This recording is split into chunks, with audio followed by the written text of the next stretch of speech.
I don't think it's necessarily start something. I think it's own something. A lot of people are walking around with the I got to start something mentality. No, you don't. And I think it's really important that we highlight that because I don't think a lot of people actually are starting something from scratch. And the thing is, you don't have to. There's so many other ways to get to ownership than starting something from scratch.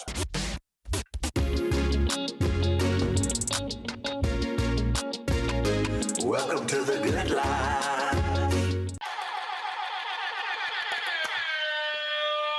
Bro, premature.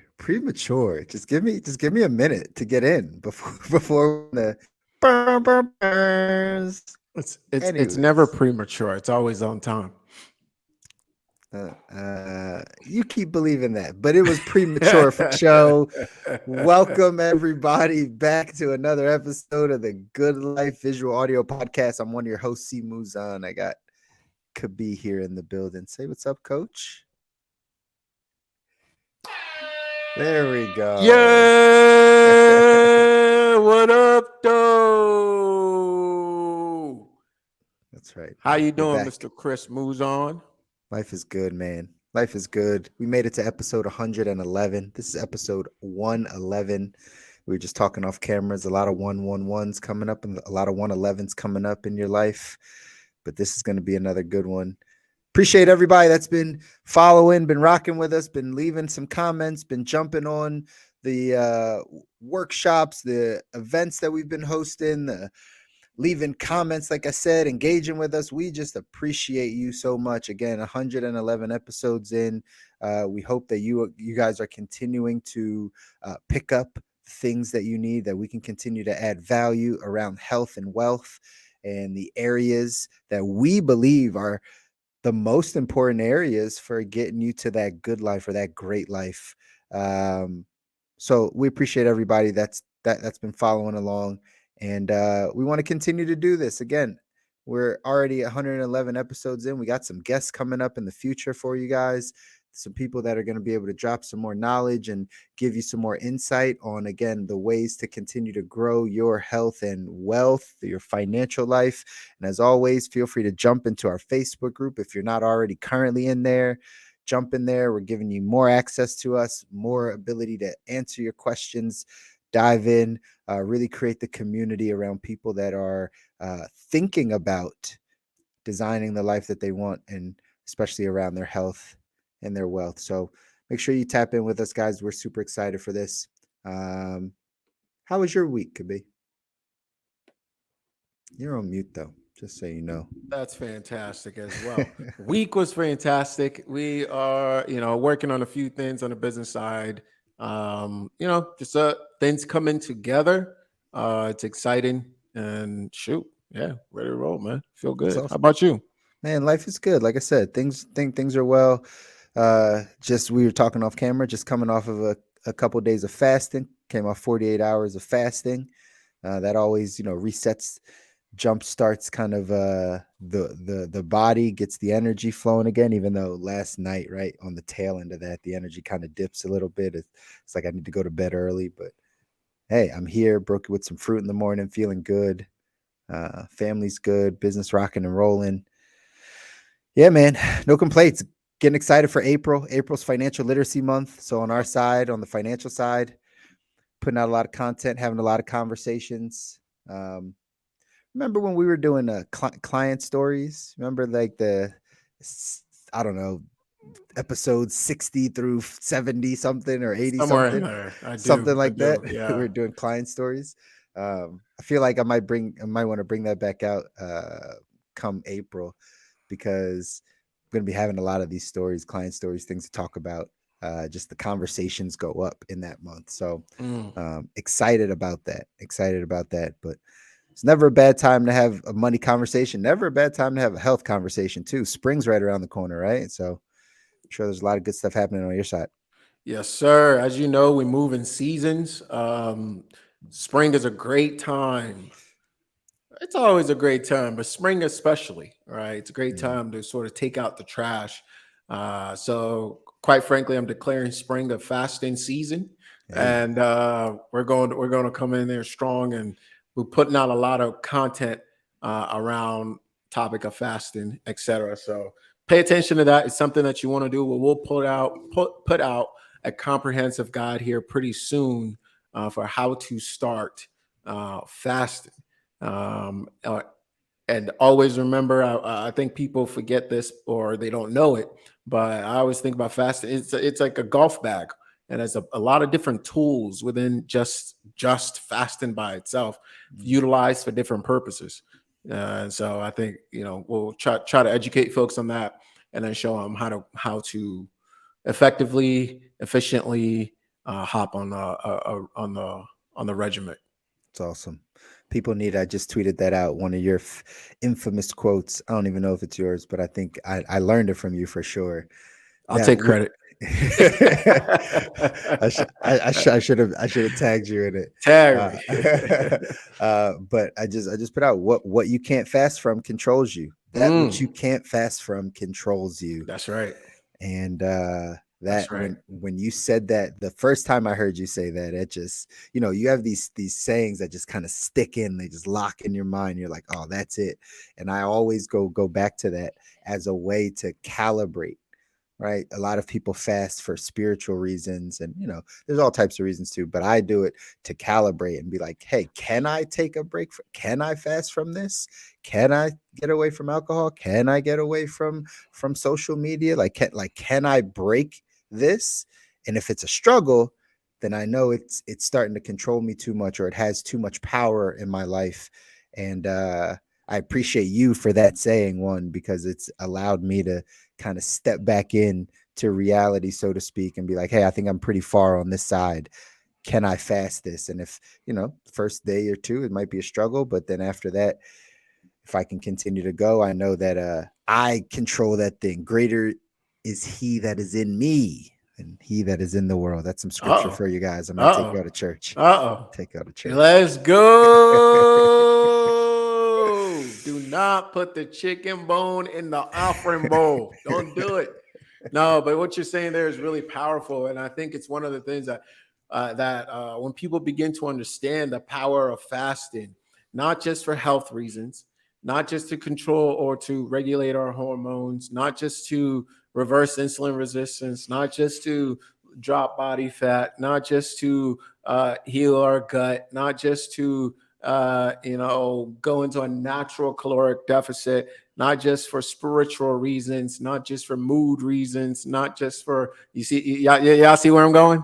Yeah. Mm-hmm. Okay, cool. And so to compare, a lot of people say, you just need to be in a caloric deficit, count calories, track macros. The thing is, that checks off maybe one of those things, which is weight management. Doesn't check off mood, hormones, spiritual, mental. It doesn't touch any of those things. So it's like, it's really honestly like comparing a scooter to a plane. All right. Mm-hmm. They're not the same thing. There is a totally different vehicle that you're getting on, and it takes you a lot further, faster. I love it. We are not the same. La Russell. That's your boy, La Russell. I am a Martian. Up there in the Bay. Welcome to the show, everybody. We're going to talk fasting, but first let's dive into our 2x2. 2x2. That's right, guys. This is the segment of the show where we dive into some trending, some type of news. Both could be in myself. We're going to give you our 2 minutes on that. And today is a doozy. I don't know don't do it to him. I'm going to do it to him. Oh, now. It's wild. The topic is researchers at Michigan Tech University, U.S., have been awarded a $7.2 million grant to turn plastic waste into protein powder and lubricants. It says here, Michigan Tech University researchers have received this $7.2 million grant from the Defense Advanced Research Projects Agency, DARPA, to study this process of what they call pyrolysis. Pyrolysis. I don't even know how to say it, but what it says is pyrolysis is a chemical method through which the U.S. military wants to circularize its supply chains, basically transforming plastic waste into protein powders. It says that they're working here. The team is collaborating with regulators like the FDA, the Food and Drug Administration, to ensure product safety for human consumption. This project is called Bioprotein. That's what they're calling it. Bioprotein. And they're working with the FDA to make sure this is safe for human consumption. Could be, what are your thoughts of turning plastic into consumables? Go ahead and put a 111 in the chat if you can hear me right now. Is this thing on? Because this is hogwash. This is baloney. Baloney might be healthier than this. This is downright, I hate to do it, blasphemous, right? But this is like, let's get serious for a second here, right? We're looking at turning plastic. Just, if you have a science degree, good for you, but you don't need it for this. Plastic into protein. Hello? What degree do you need to know to have to know that even if we can do that, there might be issues in the future, right? And that's number one. Number two, let me point out that per year, correct? Check me if I'm wrong on this. I'm pretty sure I'm not. 119 billion pounds of food waste in the US alone. Hello? Why do we need to turn plastic into protein? Not food, protein, right? I want to emphasize protein here because people hear protein and they're just ready to just risk it all for Jesus. Like, I have no idea what's going. Where do you get your protein every day? Do you get your protein? Have you had your protein today? Right. So I just please read the book Double Speak. There's a lot of double speak in health. Protein is one of them. What I mean by that, we put protein out here, and you think it means one thing, but it actually means something different, and neither of those is actually what it is. Right? This is ridiculous. Absolutely ridiculous. We have too much food waste, right? We have too much agricultural waste. We have far too much like that we can do before we need to turn plastic into protein. Okay? Not just that. The simple fact that it's the U.S. military, DARPA, and U.S. Food and Drug Administration that are heading this makes me a little nervous. Just makes me nervous. Okay? I'm good. I'll have my real food, please. Thank you. Bye. Carry on. Just reading this, right? Just reading it. I have the same sentiments as you. Like, what's going on? I came from the food service industry, so that number of food waste is real. Like, I worked in so many places that just that's just like back of the house stuff people don't even really see. But like the amount of wasted food in our country is crazy. I mean, on the planet is crazy. It's crazy.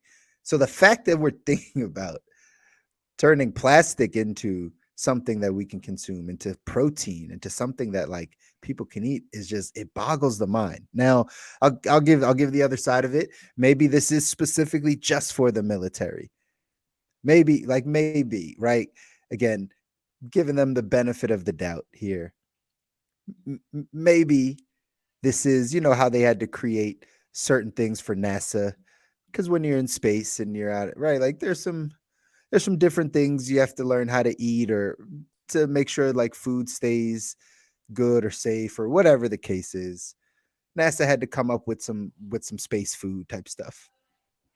Maybe our government just knows that like we're going to head to war and there could come a time where we're in another place and we don't have access to food. And maybe this is a solution to keep our troops healthy, to healthy enough, eating something. If they can't find actual food, maybe this is some form of a tactic to have an advantage over enemies. I don't know. I'll give them a benefit of the doubt on this one, that it's being spearheaded by DARPA and the U.S. military, right? That this is a project. But man, from the money side, $7 million to turn plastic into food, like, better be like a real reason we're doing this, because otherwise, this is just, it's crazy. This is ludicrous. Like, I hope it is for a real reason and not just another wasted experiment like we've seen in so many other things. But My brother, listen, I'm gonna let you finish here in a minute, but I'm done. I don't care what the reason is. It's not a good idea. Right? It's unnecessary and it's not a good idea. And there are going to be problems that come up that we didn't anticipate. And then we're going to find new ways to solve those new problems. And it just keeps on going. It's just not necessary. Right? It's kind of like on the money side where the government will say, we're in a time of war. We need to suspend all of your freedoms and rights and give us all your gold and give us all your money. And we'll take it. We need it. It doesn't matter of national security. And then and we'll tax you 10% income, blah, blah, blah. Right? They put all these things in place in times of emergency. And then when the emergency ends, those things stay. It's kind of the same thing here, right? We develop this food, this astronaut food, right? And the next thing you know, we put some food coloring on it, call it Cheetos, and put it in the 7-Eleven so all the kids in the hood can eat it and get sick. Like, you know what I mean? Like, it's just, it doesn't make sense, right? How about we figure out how to reduce food waste? How about we do that, right? If this is for some wartime situation and all that stuff, well, you know what? Maybe you call me unrealistic, but I not sure it's necessary, right? Not sure it's necessary. Okay, and maybe that's something we'll talk about at another time. Like, yeah. So we'll right stop there. it right there. I'm right there with you, though. I'm right there with you. The food waste conversation is a big one. How do we stop food waste? Like, that's a big question. I wonder who's solving that problem. Well, whoever that is gets an F. Yeah, they ain't solved nothing. That's kind of like world hunger, like golly, and cancer, and these are the dead weight of the world. Like, these things almost just, you can guarantee will never be solved. Like, call me. Hey, if you disagree with me, that's okay. I respect your opinion, but call me right when they uplift Africa. Is it just because the powers that be don't want it to be solved? Like, is that what it is? Like, is it that I can't speak to the powers that be because I'm not in those rooms. What I can say though is, if those problems are solved, a lot of people lose a lot of money. right? Or a few people lose a lot of money. So I venture to guess that they probably don't want to lose a lot of money. That's all I can say. Yeah, that makes sense. But it's not going to last for long. These things are, hopefully these paradigms are shifting and they're changing, and we're getting to a place where it's not run by the money. Say a prayer, but don't hold your breath, my brother. Understood. Hence why we do the show, right? To help all of y'all out there and us have the conversations, the right conversations to take our lives to where they need to go, right? Not being aware of what's going on out there, but not, again, holding our breath as if those things will change. We have to take hold of ourselves and our lives and make sure we're doing the right things. So, health and wealth, baby. That's where it starts. That's right. Health and wealth. And let's talk about it, because today's episode, like today, we wanted to bring up this topic, something that you, again, those of you that have been listening and following us and paying attention, you've heard us talk about this word specifically for a very long time. And it'll constantly be a theme that comes up because, in all honesty, it is essential. It is essential to getting to the life you want, the good life, the great life. It's essential. And the word is ownership. Ownership, right? Taking full ownership. We've put it in context where we've said things like about taking full ownership of your life. One, taking ownership of all the aspects of your life, taking responsibility for your health and your wealth and your relationships and your mindset and your spiritual life, like taking full ownership of those things, not pawning them off and saying, oh, I can't eat healthy because, right? That's not taking ownership of it. Oh, I can't work out because, oh, I can't seem to save money because, oh, I can't seem to make any more money because, like, that's not taking ownership of your life. Taking ownership is saying, this is what I want to make happen, and now I need to figure out the ways in order to make that happen because I own this. If I would always tell the old saying, the old entrepreneurial saying, the motto, if it is to be, it's up to me. If it is to be, it's up to me. So that means if something's going to happen, it's up to you to make it happen. Own that. Own your life.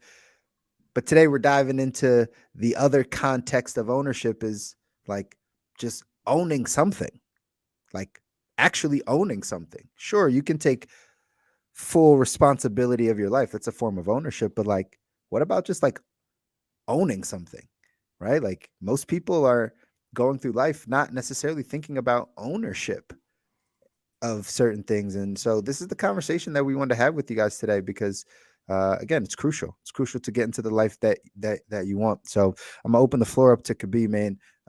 Give kind of like your insight, and then we could start running down some of the areas and the things that we think ownership will bring people.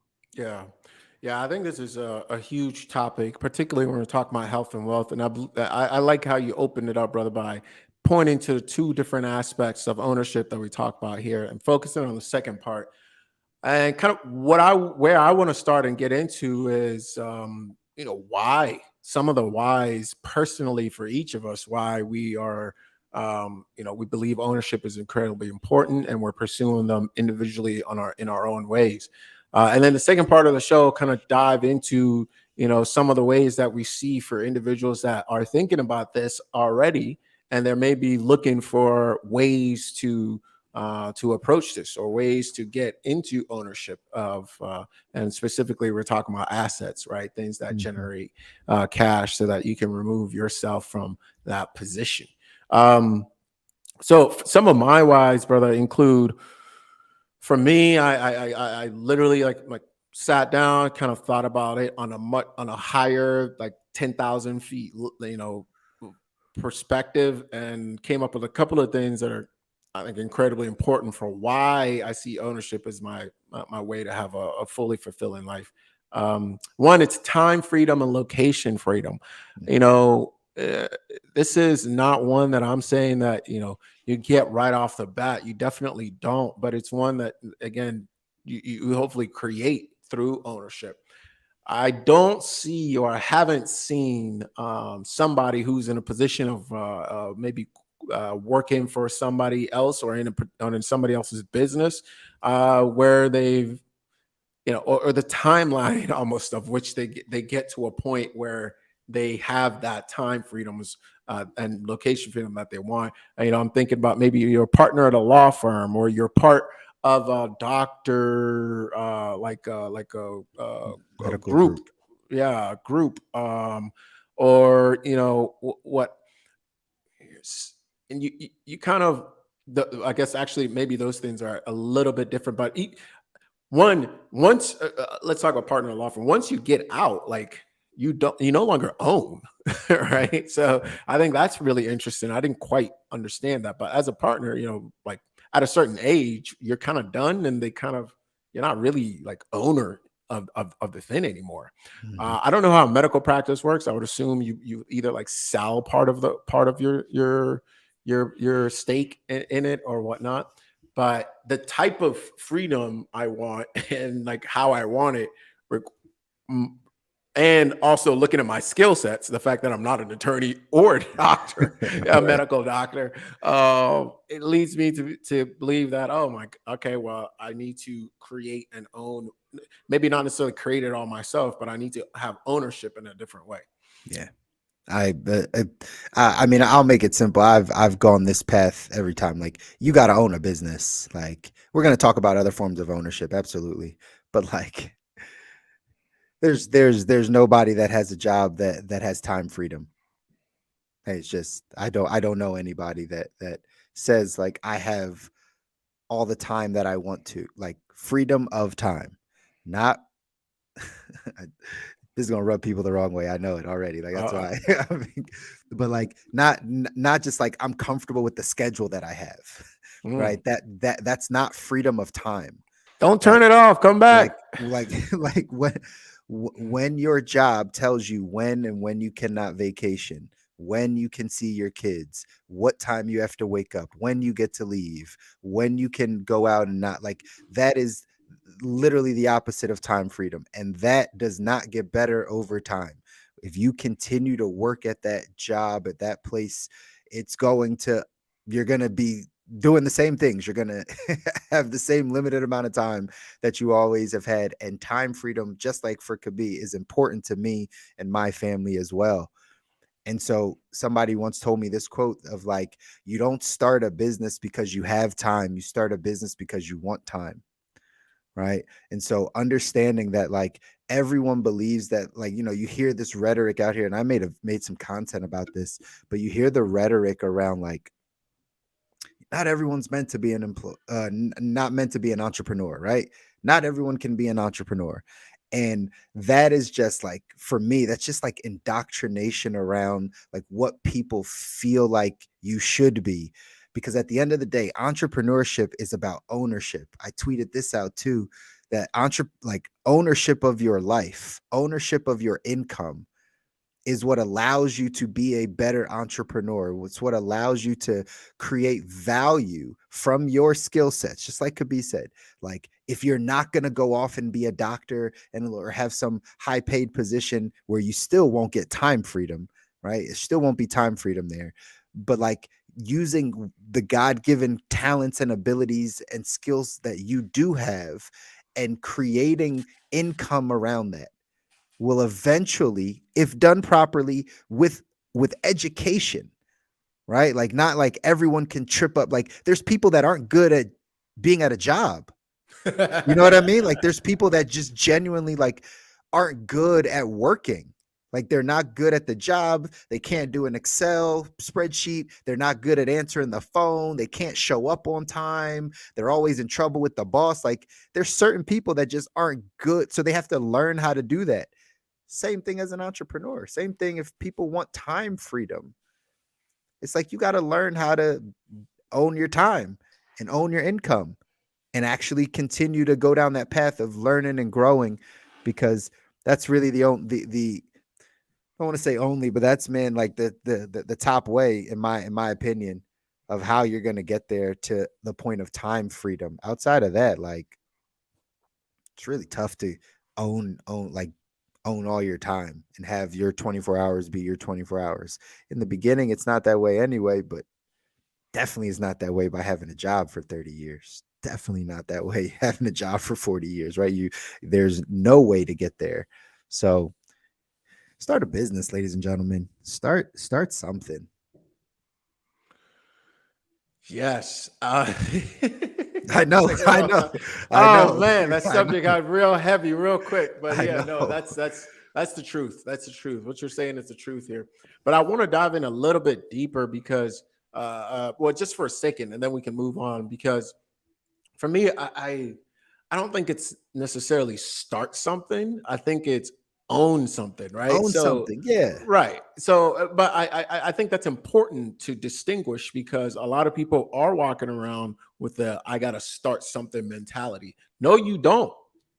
And I think it's really important that we highlight that because I don't think a lot of people actually are like starting something from scratch, Right. right? You and the thing is, you don't have to, right? There's so many other ways to get to ownership than starting something from scratch. But everybody thinks you have to start something from scratch, or a lot of people I talk to, and they also think you're either like in a golden handcuff situation, like a doctor, lawyer, etc., or you are in.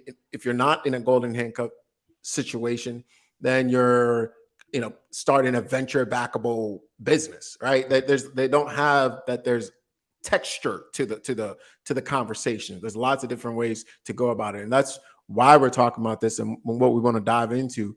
Hopefully in this one, but if not, we're definitely going to do another episode on this because it is very important and applicable to a lot of people that are probably listening right now. So we talk about time freedom, and for me, location freedom is important as well. I just want that ability. And then 2 is obviously money freedom, right? Money freedom. Like I'm continuously talking to so many people who have found a way to build a business that generates 10, 20, 30, 40, $50,000 a month. And it just blows my mind that that's even like there's so many people doing it. Like it's not just like a random, and some of these people, a lot of these people are definitely, there's some things they have in common. Like not many of them are college, are making money strictly off of their degree, right? Not many of them, all of them started a business of some sorts, right? Whether it's from scratch or they bought a framework and ran with it or something of that nature. And we'll talk about that a little bit more. But for me, I just, in seeing that and noticing that pattern, I knew, and I'll say all the way, probably since I was young, it's clarified over the years. But I'll say definitely in high school, I used to work with a contractor after school. He worked for 2 developers who were buying property in downtown area of Richmond, Virginia, and were renovating. And I would work for them during the summers. And he would, pull me aside during lunch and whatnot, and we would have conversations about business. He eventually went on to actually separate from that company and start his own, and then he's doing really well right now. But he was the first person to introduce me, Rich Dad, Poor Dad, and really like draw my attention to this, and to set me on the path of like, oh, and now we're calling it ownership. Back then, I had a feeling. I didn't really know, right? But I thought real estate was the way to go. But the truth is, there's multiple ways to go. Multiple ways to go, and that's what we'll talk about. But for me, again, my next point, bro, is money freedom. That's my next reason. And again, I'm right there with you, and I think it's big for everybody. We talk about financial freedom, money freedom. And I think that's a goal for a lot of people. Again, on the money side, I sit down with so many people where like that is the goal, right? Because inevitably, having a coaching conversation with somebody, got to ask what are the goals? Like, what are you trying to get to financially? And either people say some form of, I don't need to be rich. I just need to be comfortable and make sure that like I have no worries with money. Or people say the other side of, I'm trying to kill it, crush it, build generational wealth, have 10, 20, 30 million dollars a year. Like, you know what I mean? Like there's some form of that, but both of them absolutely are the same thing. It's just one group of people are typically a little bit, I don't want to call it modest, because I don't think that's actually what it is. I think it's just I actually don't know what to label it. But the people that say I just want to be comfortable is you want to be financially free. Like you want money to not be an option, right? Like an issue for you. Yeah, right. You don't want it to be an issue, even though you're saying like I don't need much. Like you still need enough to make sure it's not a problem. Correct. And then, like I said, the other side of people that It's not the amount. It's not the amount. It's at what rate, right? At what rate of coming in, going out, or cash flow, essentially, or do you need to be at for that comfortable to be the situation? That's right. There is a financial independence number. I often show people how to get it. Right. It's actually relatively simple to get it. Maybe we break it down here. Maybe break it down at a later time or in our Facebook group or something. But it's relatively simple to actually get to that point. All of it takes money. Well, let's do this. Let's do this.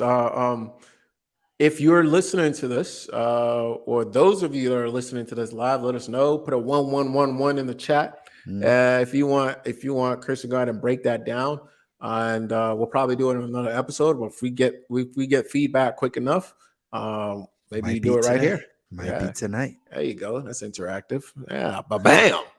Yeah. All right. For me, the last reason why I am pursuing ownership, specifically of assets in this case, is health. Health, and for me, it's health. It's my health, my mental health, my physical health, my emotional health, health of my relationships, the health of my family, the health of the people I love around me, the health of the environment, etc. I just feel like, as in, when you own something, or you kind of, when you kind of care about it a little bit more than if you're given something for free. And I think through entrepreneurship, it can actually be a very uh, spiritual activity, in the Mm-hmm. sense of like you're solving a true problem, right? Not a fake problem with a fake solution. Right? Mm-hmm. But this is a real good product. Like, it matters when it says made by Robert, right? Or made by Kabi. It Mm-hmm. matters that carries not just gravitas, but really that's like an indicative of who you are as a person. And used to be the case. We talk about this all the time, or at least I think about this all the time. Where you look at, for example, like craftsmanship, Mm-hmm. right? We're always talking about like normal cars used to be better. Now you got to spend so much money to get a good car, and basic cars are somebody that knows Crap. cars was telling me about this. Yeah. I don't The know crap. cars very well. Yeah. Right? So yeah, that's what I hear from people that know cars. Same thing with food, right? We need 5 apples today to get the same nutritional value of one apple in 1976 or something. Look it up, right? But it's just like, whoa, what's happened to quality? And I think that's rooted in the moral sort of demise, if you will, of the entrepreneur, right? In that the quality of entrepreneurs are getting worse. Like, they Mm-hmm. don't care as much. They don't put as much. There's not as much value in what they produce, right? They care to the point of like the top and bottom line, but not to the point of like what is the energy that this carries, Right. right? And believing that that's gonna, So I think it's important in that sense that we get more people more into ownership that care. And I mean, look at, for example, a real life example. We always talk about corporate athletes, so let's look at sports, right? Let's look at the NFL, and like the huge gap between what they say they care about and their actions that demonstrate what they care about, right? We Mm-hmm. care about women. Oh, but if you're really good at football and you beat up on your wife and blah blah blah blah blah, you're really good at football, so you're okay, right? If you're not good, we'll cut you. Right? Like, it is. We all see it all the time. Like, even like companies and race, right? It's like, you know, and they come up to things happen, right? Everybody goes outrage, and then they march up. Either if they're really good, they march up the CEO, but most of the time they march up the highest black person, or the highest whatever person of color they can put out there and not offend people too much. And they come up like reading a hostage note. We here at BBC and Incorporated, we sure do love black people. What's this here? Oh, we love all people, and we want y'all to know that. Hey, what's this right here? We want y'all to know that go black people. Like, it's like, come on, man. We can't all see through that nonsense, right? But that's what I'm talking about, like the decrease in value, right? Yeah. And that comes from having people in ownership, owners of the team, C-level people who care, right? Beyond just how it affects the statistics, right? Yeah. But actually how it affects people. That's good.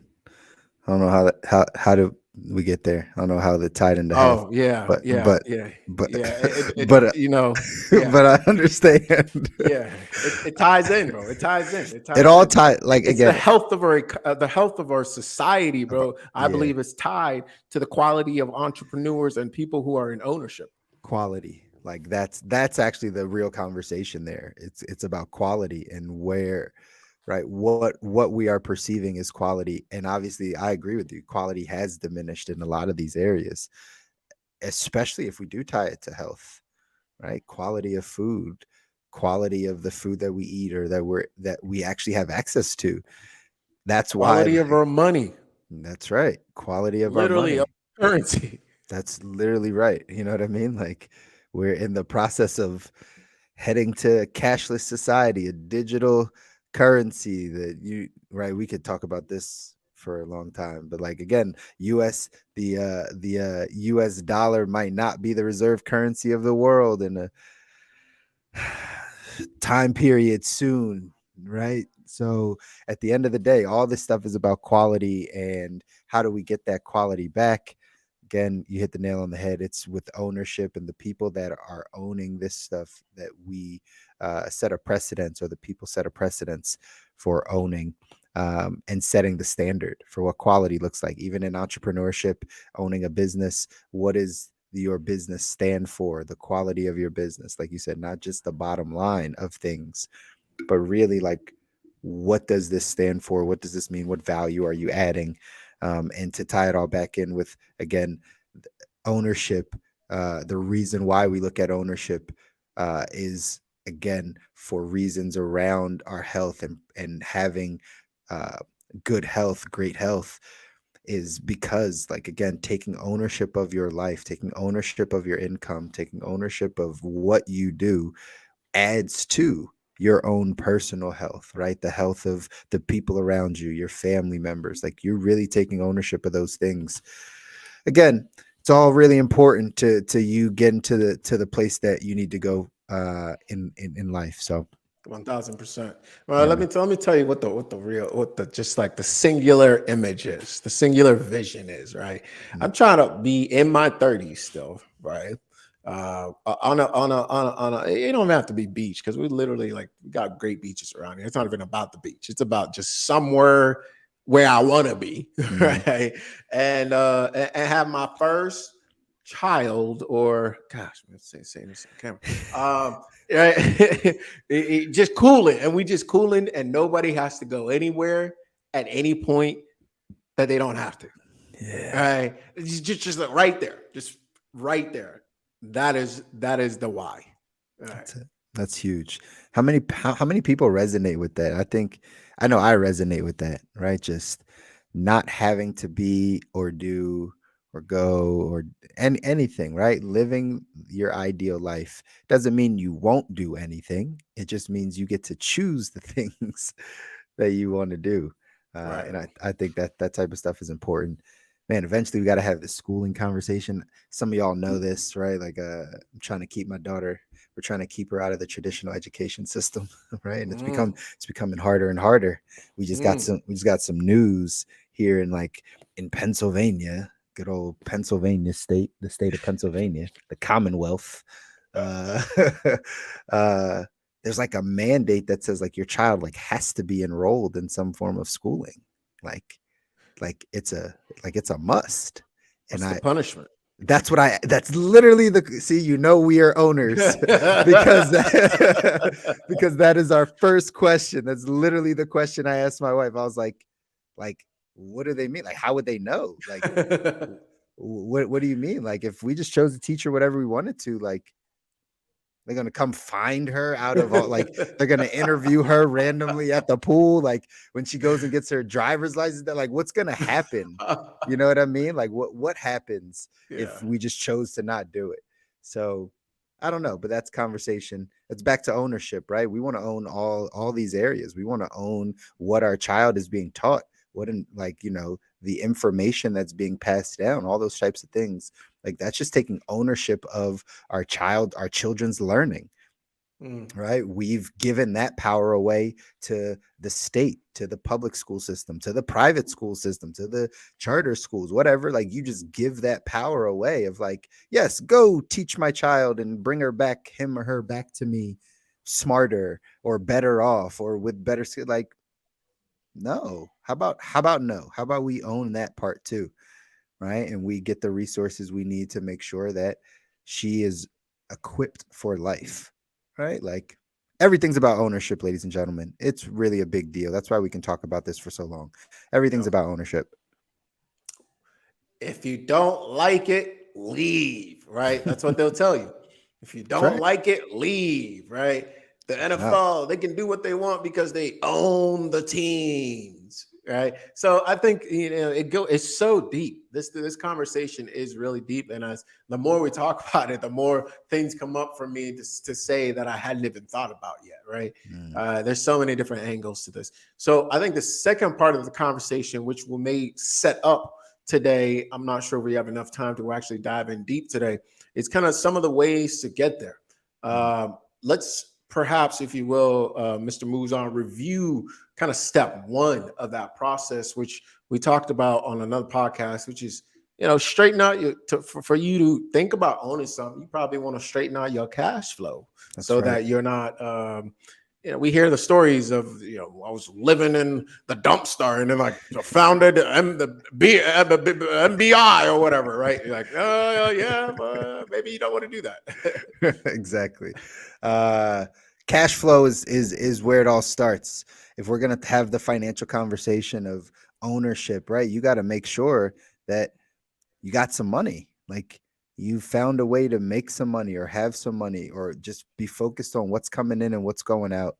So again, you all again have heard me say this over and over again. Um, part of what I do is right reinforce the fundamentals. I was always told that as a good leader and as a good coach, right, like you have a philosophy and you kind of stick to it and it becomes the thing over and over again that you drill into people. And for us it's just literally about the fundamentals. What's coming in, what's going out? Do you understand where there are small leaks in your financial boat? If so, plug them up. If you don't know, start to track it, start to take a look at it. And then the top end of cash flow, which is you got to know what you're bringing in and go make more of it. You got to go make more of it flat out. The majority of people and the majority of you listening to this just need to go make some more money. That's really it. You really need to be able to go take your cash flow to have an extra 15, 20, 30, 40, $50,000 a month. And then we can start talking about all the other things that we want to go do. Now, that being said, also, if you think of foundation, and we talk about having short-term, mid-term, and long-term kind of savings, having a short-term emergency fund, everyone knows, right? You need 6 months of income set aside. That's just emergency. That's just, hey, just in case something happens, I need some cash. It's liquid. It's there. Cool. Then you got some money that's growing long term. People like to use the stock market for that. You don't have to, right? But someplace you should be getting some interest is always going to be a good thing. And then you're going to have this pile of midterm cash, this money that's set aside that then you can use to, in my opinion, go start a business. And if it's not starting a business, I know it could be said this also, right? It's about investing in a business to have ownership. Businesses, ladies and gentlemen, and the reason why I can't get off this topic, like people love real estate. I understand it, right? There's a lot of information out, there's a lot of education around real estate, there's a lot of gurus that talk about real estate. We all know somebody that owns a house or has a second property or has a third property or whatever the case is, or has a little land. I get it that it's super common.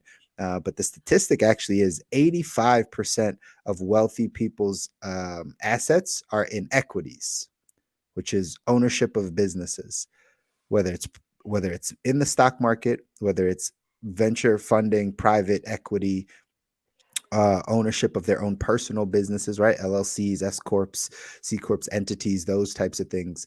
85% of wealth is in equities, right? So understand that like that gives you such a great opportunity to generate more income, to grow more wealth.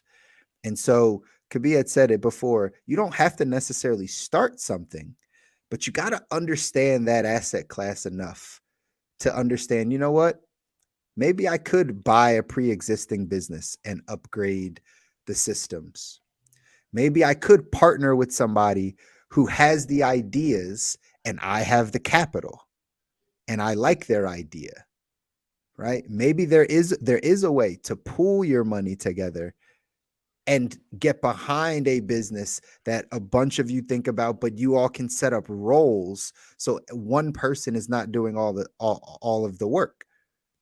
there's a few different ways to really go about it. And I know it could be, you had said, right? Like talk about like texture and just kind of like, you don't have to start it all from the ground up.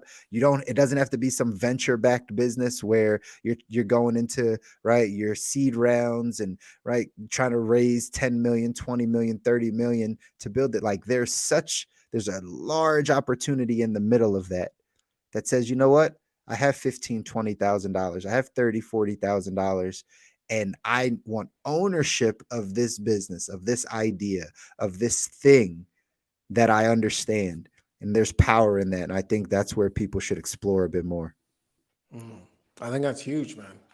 That's huge because now we start to get into the second part of that, which is, or the second part of our entire conversation, which is some of the ways to do that. We have to start with what you just discussed, Mr. Muzan, because it's the foundation. I think a lot of people skip that step. And that's why we have to slow down, right? And get into the nitty gritties of it. So now that we've established the step number one, once you are in that place, now, correct me if I'm wrong, but you're not necessarily saying you need to already be a millionaire or whatnot um, to start something or get into something or start something, right? Correct. Right. Like you can be making an modest, an average salary, whatever the case is. The foundations of your savings, I broke down short, mid, and long. So you do want to have some short-term savings. Again, let's keep this very basic for people because, again, there's a lot of you listening. And this is why blanket financial advice, just like blanket health advice, like doesn't really work because everybody's Yeah. at a different place, Right. right? So there's some of you out there that don't have minimum 3 months of your income set aside. Now Mm. you'll hear some gurus say expenses. I say income. Here's why: because that is really meant for emergencies. So if you lose a job, if the income drops, if something crazy happens, your expenses should be lower than your income. So if you only saved 3 months worth of your expenses, it's actually not going to last you 3 months. It, Mm. it would last you a month and a half, maybe, Yeah. right? Because you have things that come over top of your expenses. Yeah. So it's not just about paying the bills, it's about having the lifestyle that you've been living. So if you can get 3 to 6 months worth of your income, well, you know what to do with your income. And you could always lower the expenses a little bit, and you would have that would last you for that 3, 4, 5, 6 months if you did save that amount. So I'll always tell you it should be that 6 months worth of your income set aside. That is emergency money, right? I see it happen a lot. And again, this is the beginning stages of it, but I see it happen all the time that we'll only save emergency money and then deplete all of the emergency money for the investment, right? And we'll go back to now not having anything in savings. Technically, when you're in the position to start really doing midterm investments, 2 to 10 year investments, that's really where wealth is built. And the reason why we say 2 to 10 year investments, of course, there's long-term things that you hold on to for a very long time, but a 2 to 10 year investment, a midterm investment, is really more like something that you're evaluating again every few years. Every 4 or 5 years, you're looking at it like, okay, is this the height of the market? Should I sell now? Should I move to this asset class? Okay, what is this business going to do in 5 years? Okay, is it time to sell? Is it time to reinvest somewhere? That's what you're paying attention to in that midterm. And that's where you need to get to your hefty 5 figure investment, maybe 6 figure investment. Again, you don't have to be a millionaire, but you need short-term savings set aside. It would be nice to do some long-term, some 401k, IRA, SEP IRA, cash value life insurance things to make sure that you're growing something over your 15, 20-year nest egg, just in case shit hits the fan. You know what I mean? Like, you never know. Like, all your investments could go to crap. So it's good to have something. But that midterm is when you have 10, 15, 20, 40, $70,000 and you make a bet on something that you know. And that doesn't have to be you starting it.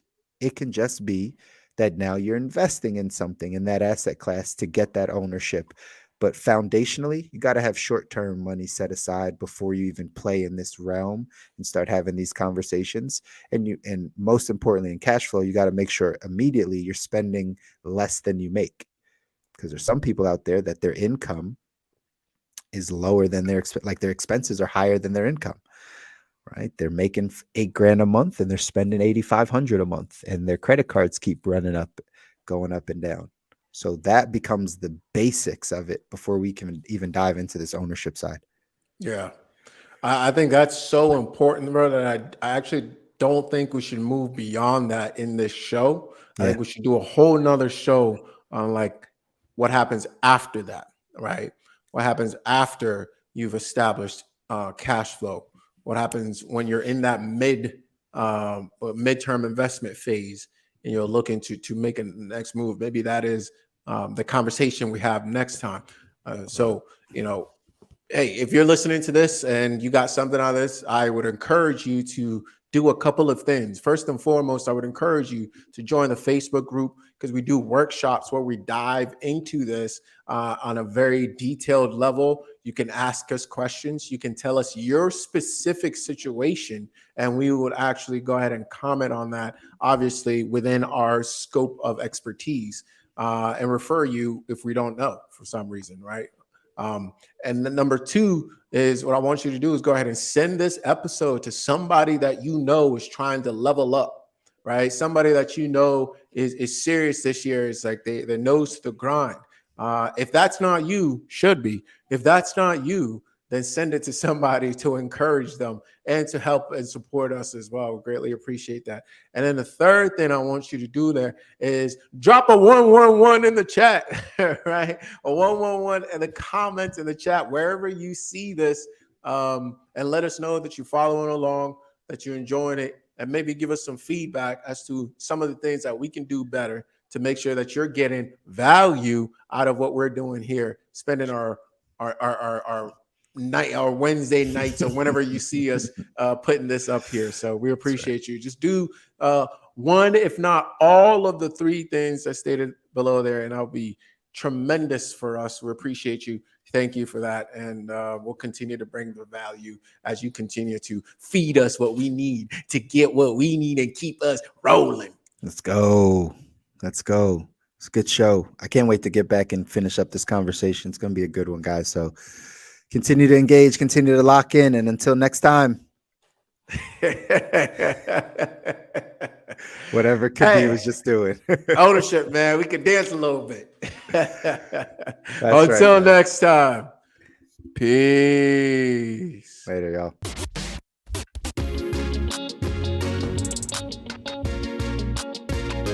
Welcome to the good life.